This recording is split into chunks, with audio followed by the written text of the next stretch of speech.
সন্তানের মানসিকতার গ্যাপ আছে। আর এই গ্যাপ বোঝাটা আমাদের একটা কষ্টের ব্যাপার। পিতামাতাও বুঝতে চান না, সন্তানেরাও বুঝতে চান না।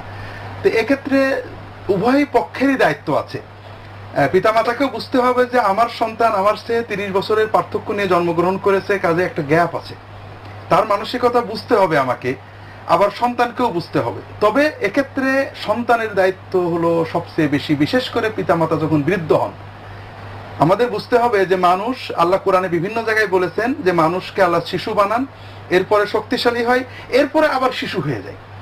তো এই যে আমাদের পিতামাতা যখন 50, 55, 60 পার হয়ে যান, তারা আবার শিশুর মতো হয়ে যান, তাদেরকে আর নতুন করে বোঝ দেওয়া যায় না। আর আমরা তখন শক্তিশালী হয়ে পিতামাতা দুর্বল হয়ে যান। একজন জোয়ান পিতাকে, জোয়ান মাতাকে যখন তার ছেলে বলে তুমি কুত্তার বাচ্চা মা, তখন মা মাইন্ড করে না। কিন্তু যখন একজন 55, 60 বছরের আম্মাকে, আব্বাকে যখন 40, 45 বছরের